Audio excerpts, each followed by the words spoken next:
Hello, and welcome to Switchpoint. Today's review is on Raidou Remastered, Mystery of the Soulless Army, developed and published by Atlus for Nintendo Switch and Nintendo Switch 2. What you're seeing is the Switch 2 version. In the RPG scene, there are many developers, but few titans. Amongst the likes of Square Enix, Obsidian, BioWare, Bandai Namco, fucking NIS, there stands tall one blue and red logo, Atlus. They've got one of the cleanest track records around, well, for the most part, and their big claim to fame has always been the Shin Megami Tensei series. Funny enough, the series, originally called Megami Tensei, was at first based off of a book. However, before long, they threw that shit out and did their own thing, and of course made a bunch of spin-offs. Persona, of course, is the big one, but there's plenty of cool shit out there. My favorite being Makken X, one of the greatest games ever fucking made, but there's also cool ass Devil Survivor, If, 9 if you're a weirdo, etc. Then, there's Devil Summoner. The original game and Soul Hackers are pretty well regarded in the series, especially the latter, but I haven't played them yet. However, the game I always had my eye on was the one after, Soul Hackers Intruder. Nah, I'm kidding, it's Raidou Kuzunoha versus the Soulless Army. Originally released on PlayStation 2 in 2006, it was the first one to be released outside of Japan in the spin-off series, and the first game in the Shin Megami Tensei series to not be set in the future. Now, I have played this game before, for about like 2 hours, and I did enjoy it, but I didn't get far in it, of course. However, with the new remaster, it's time to fix things. Is this spin-off worth the trip 20 years later? Well, let's pull out our detective tricks and find out. Starting the game, we're prompted with a name creation, and my intellectual self decides upon Raidou Kuzunoha, since that is his name. We are a new trainee going through a tutorial to become a demon summoner. Once we surpass our potential by killing a boss we were never expected to, thanks to our excellent abilities, we are given the title of Raidou Kuzunoha the 14th. This was a real Nimrod move on my part, but also how perfect is it that Raidou Kuzunoha becomes the Raidou Kuzunoha? We're thrown back into the human world as a schoolboy to work with a detective named Narumi to do some detective work. After some time, we're given a request from a teenager named Kaya Daidoji. The request is simple: kill her. Before they can even figure out her meaning, a bunch of badass red soldiers come in, swipe her away, and kick our ass. Now they've got a real case, a kidnapping. However, the plot goes even deeper the more you dig, turning into a story of grand proportions across the capital, both in our world and a dark world, as a conspiracy involving monsters and man-made soldiers unfold. Raidou's plot is simply fantastic. I'm a huge sucker for detective stories, and this game does a phenomenal job at keeping you engaged the entire time. It also helps that the lineup of characters is fantastic, including a journalist named Kicho Asakura, your friendly little cat partner named Goto, and motherfucking Rasputin? Oh shit, we're in some trouble now. Also, the writing is fantastic. Atlus games are usually very well written, and it's clear that Raidou joins the bunch. However, I was shocked to see how goddamn funny this game is. It very often had me cracking up more than I really expected to. I do wish I could talk about the story more, but I really don't want to. It's a plot you should absolutely experience, and talking deeply about it will just spoil your appetite. It's damn good. Now, Raidou plays on the surface like your typical RPG. You spend your time in the field talking to NPCs, quickly solving side gigs, and investigating what could have happened to Kaya. You explore a lot of different locales, from a big mansion to a bustling city center, a big underground base, and more. The game operates almost entirely in fixed camera angles, which makes sense because this is just a remaster of a PS2 game, and honestly, it's not much of a bother at all. Some camera changes can disorient to your movement, but it's hardly a hassle. Sometimes the game is a bit unclear where exactly to go, but the map is a good help, and the streetcars not only take you between levels, but can also be used as fast travel, so you're never truly lost. However, things change when you go into the Dark Realm. This is where the demons come to play. Literally, they're all over the place. I wonder what they do in their free time. I know that's not what I think it is.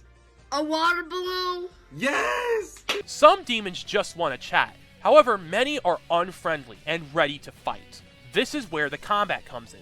Unlike most other Atlus games, Raidou is a full action RPG, where you attack enemies with simple combos, as well as special moves and spells by holding ZR and pressing a face button.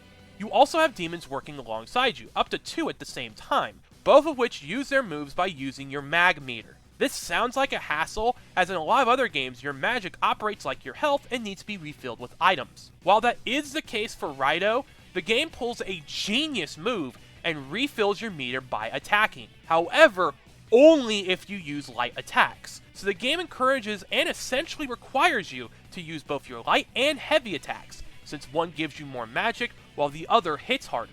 And you also want to use your special attacks, because when you hit their weakness, your attacks hit harder, meaning you either get more magic or you hit more crits. Oh, and you've got a gun to do some damage from a longer range, and this thing is shockingly satisfying. I love this game's combat so much, guys. It's fun as hell, and not afraid to give you some real difficulty. The curve is perfect, starting the player off easy, eventually getting real fucking tough towards the end. The game does feature 4 difficulty modes, and can be swapped at any time, so don't be afraid to change it if you have trouble or find the game too easy. And if you're like me and needing more, certain rifts will pop up across the world to give you more combat challenges, which not only is a good way to get more experience, but you're also rewarded with more items by doing them in increments of 5. Thanks, Mr. Fox. Now go back into the stars and give me a new game already, fucker.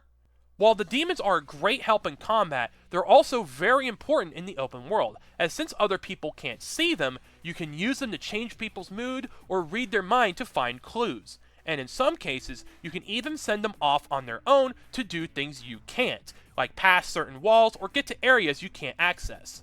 You can also capture plenty more demons mid-battle, or even fuse them to make new, even more badass demons. And the more you use them, the more their loyalty goes up, and they get more cool abilities for combat, as well as passive abilities to help Raidou. I am in love with playing this game. It's so fun, and it doesn't help that the presentation is killer. The game looks solid, it's a good remaster of the PS2 original, and runs very well. But what pushes the game over the edge is the fantastic soundtrack. My god, they nailed it. This is one of the best set of songs you will hear on the Switch 2 so far. Every song just screams with energy to the point where I'd bounce along as I played. Not kidding, I looked like a dimwit sometimes as I played it. And no, I'm not showing you, that's not nice. The voice acting is also right on par with Atlus's other games, which is not a bad thing at all. It's pretty damn good. So far, I'm enamored.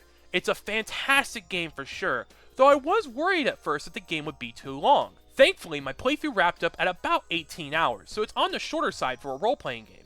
But I do feel like the game uses its length to its advantage. If the game went longer, I definitely think the combat would have gotten old. In terms of issues, honestly, I wish the game did more with puzzles. Most of them are just exploring around until you find the right path, and while that is still very fun, most of the detective work boils down to find item and then use item. I just wish there was more. Anything else? Honestly, I'm not sure. Sometimes a game is just so goddamn good that it's hard to think of what not to like. Actually, I wish the sword alchemy was a bit deeper. It's simple and easy to use, but after the first major split from a standard sword to stuff like a spear or an axe form, you basically just stick with that path. Not only did I not end up finishing a path by the game's end, but honestly the sword didn't feel much different outside of a different kind of heavy weapon combo. It's dope, I just wanted more out of it. But this game also lets you do rider kicks, so I'll let it slide.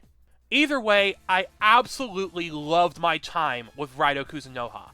It's a fantastic game in nearly every regard, and I looked forward to playing more my entire playthrough. It's fun, entertaining, and a must-play for all RPG fans. It's probably one of the best experiences you can have on the Switch 2, and is a must-own. Look, do I have to say what I'm giving this game? Just bring the boys in.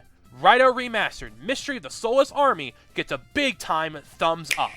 Any less would be a sheer understatement of one of the best games I've played in a good long while. And I am chomping at the bit for them to remaster Raidou's next big adventure. Thank you for watching Switchpoint. I really hope you enjoyed it. Make sure to like and subscribe, and I'll see you all again soon. Take care.